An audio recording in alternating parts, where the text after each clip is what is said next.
Passons maintenant à la gestion des classes et des élèves. Il y a une manière simple d'ajouter de nouvelles classes et de nouveaux élèves.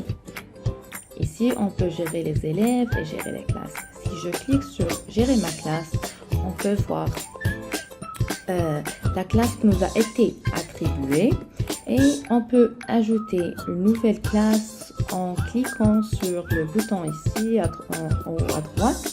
Si je clique ici, je peux ajouter une nouvelle classe ou je peux importer la classe de notre Google Classroom.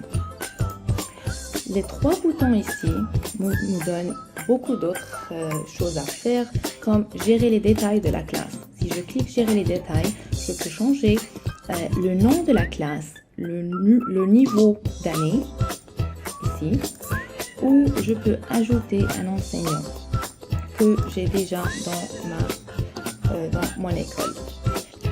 Les paramètres avancés vont me permettre de déactiver des îles pour les élèves, comme l'île d'aventure ici ou le test de placement. Alors si je clique sur déactiver l'île d'aventure et j'enregistre pour cette classe, les élèves n'auront pas accès pour jouer les activités dans l'île d'aventure et ils ne vont pas le voir sur ses comptes. Les autres options qui nous restent sont également importantes parce qu'on peut modifier le niveau d'apprentissage. On peut modifier la quête hebdomadaire. Alors, si c'était 30 minutes, on peut la changer à 45, 60 minutes, etc. Et si on enregistre comme maintenant, ça va changer pour tous les élèves ici. On a aussi le rapport pour les parents. Alors ça, c'est automatiquement sur le site où vous pouvez envoyer aux parents le progrès de leurs enfants et on peut déplacer vers des groupes ou changer les groupes qu'on a déjà créés ici. On a deux options pour imprimer les cartes de connexion où on peut regarder le nom d'utilisateur et le mot de passe de notre élève. Le premier plat, c'est ici, imprimer des cartes de connexion. On peut l'imprimer pour chaque élève ou si je clique imprimer le PDF, on va avoir les cartes de tous les élèves qu'on a dans cette classe. La deuxième option, c'est de cliquer ici à gauche et les trois boutons où on peut voir ici la carte de connexion. On peut l'envoyer par email aux parents directement ou on peut télécharger le fichier comme PDF ou l'imprimer. Si je clique imprimer ici, ça va me donner la même dernière étape qu'on a vue ensemble. On a beaucoup d'options pour ajouter et gérer des élèves. En cliquant sur le bouton ici, Gérer mes élèves, on peut regarder qu'on a imprimé les cartes de connexion pour tous nos élèves dans cette classe, gérer des groupes ou ajouter des nouveaux élèves. Pour gérer les groupes, si je clique sur le bouton ici, je peux ajouter un autre groupe, groupe A par exemple, et je clique pour Sarah et Émilie, ils vont être dans le groupe 1.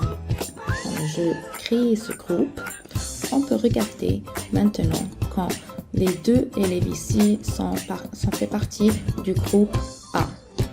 Ce qui est également bon, c'est que si on clique sur les trois boutons ici pour chaque élève, on peut voir qu'il y a un certificat pour l'élève.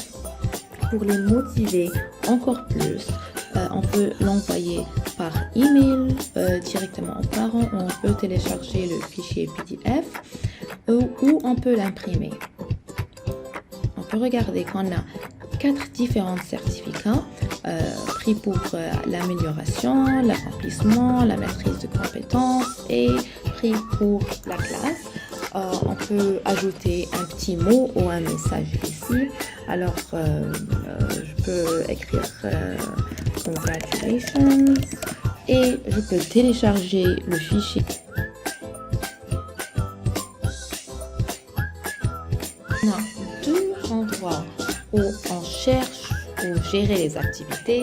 Le premier, c'est à travers du tableau de bord. On le trouve ici à droite. On peut cliquer ici pour les trouver ou gérer les activités qu'on a déjà données à notre enfant. Et la deuxième place, c'est sur les activités ici. Si je pars sur trouver les activités, je peux chercher à propos de la classe que j'ai. Alors si j'ai CP1 ou CP2, je peux les trouver ici et je peux chercher si je donne pour la classe entière ou pour chaque élève. Et ici, on peut filtrer par le rubrique de Matific et par classe. Si je veux voir les activités de la maternelle aussi, je peux. Je clique ici ou je l'enlève. Et on peut voir ici les noms entiers, la géométrie, mesures, les données statistiques et les fractions. Tout est ici pour nous. Si je clique sur les chiffres, on peut regarder toutes les activités qu'on a à propos d'écrire les chiffres.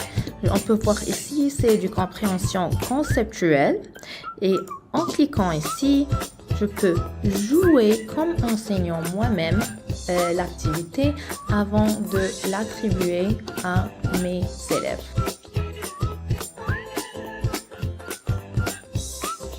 Nous passons maintenant à la recherche et à l'attribution d'activités aux élèves. Nous pouvons simplement cliquer sur le bouton Assigner ici ou cliquer sur Paramètres en haut à droite pour avoir plus d'options.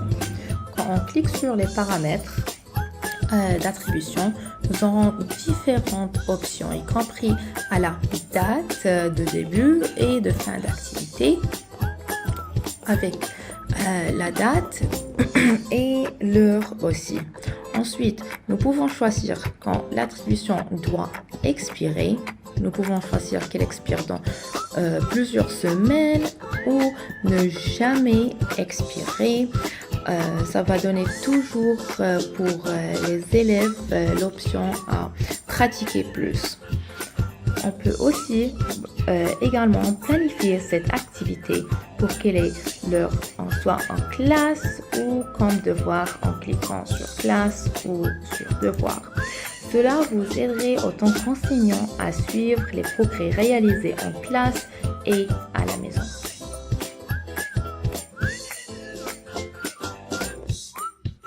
Alors, la première chose qu'on va voir sur notre site enseignant, c'est le tableau de bord.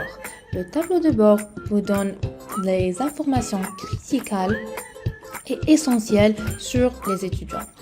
Par exemple, leur progrès ici dans le travail attribué par l'enseignant, les activités qu'ils ont jouées et combien de temps ils ont joué ces activités. Ici, on peut voir les élèves qui ont besoin d'aide et les élèves qui excellent parce que on veut donner le travail pour les deux. Ici, on voit les performances de la classe comme une classe et le tableau de classement de notre élève. Alors, comme vous pouvez voir, on n'a pas commencé ici. Alors, on va commencer ensemble et on va donner des activités. On va trouver des activités et gérer les activités de notre étudiant. La classe en direct est une fonctionnalité unique en ce genre car elle nous donne des mises à jour en temps réel de ce que font les élèves. Cela inclut les élèves qui sont en ligne, hors ligne, qui ont des difficultés et qui ne progressent pas. On peut aussi regarder toutes les réponses qu'ils sont en train de faire dans les activités en ligne, les totals de leurs réponses, combien de questions ils ont correctement répondu. Nous avons également plusieurs rapports pour aider les enseignants à prendre des décisions formatives sur les élèves. Ça, y compris aussi un test de placement qui attribue automatiquement le niveau de vos élèves lorsqu'ils accèdent à l'île d'aventure. On a des rapports de performance, on a des rapports pour le travail attribué aussi et le tableau de classement dans l'école toute entière.